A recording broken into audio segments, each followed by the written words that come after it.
I'm Judy Wilkerson, and I'm here to tell you about my heart history.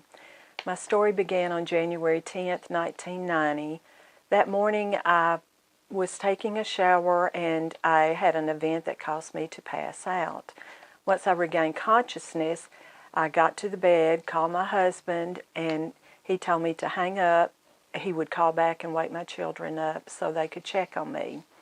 By the time they got to me, I was having what was determined a grand mal seizure. For the next 27 years, 3 neurologists, a lot of exorbitant insurance costs, and several more events, I lived with the diagnosed seizure disorder and the side effects of prescribed medications.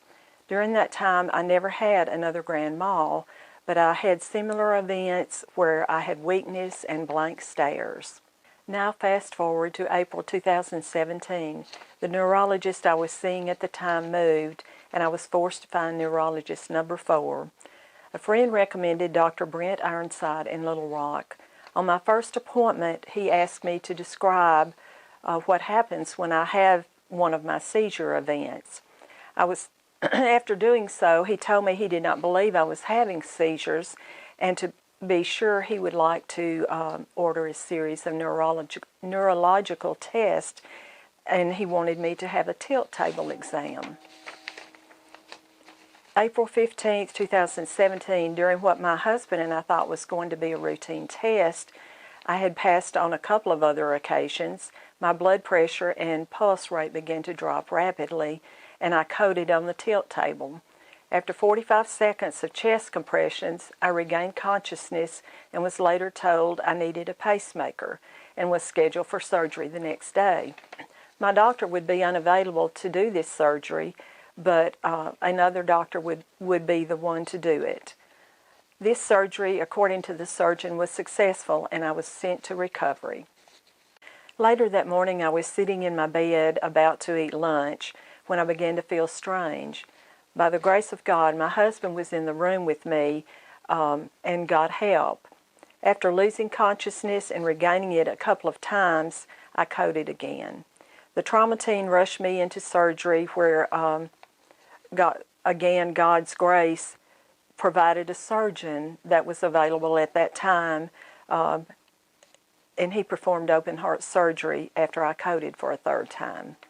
It was determined that during the insertion of one of the leads for the pacemaker, my heart wall had been punctured and my aorta had been punctured, and I was bleeding into my pericardial sac for over 2 hours. I was in cardiac critical care for 4 days and stepped down for an additional 3. I've been diagnosed with vasovagal neural cardiogenic syncope, which is a fainting spell that occurs when the body overreacts to triggers like overexertion, intense emotion or pain, extreme heat, dehydration, and long periods of standing. I've had 4 significant events since the surgery, but avoidance of these triggers is now a real focus in my life. My blood pressure cuff has become my new best friend.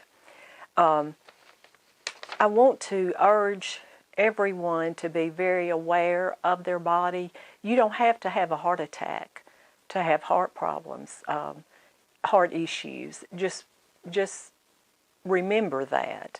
I want to thank the American Heart Association and the Go Red Banquet volunteers for allowing me to tell my story and to have this opportunity as I continue on this heart journey.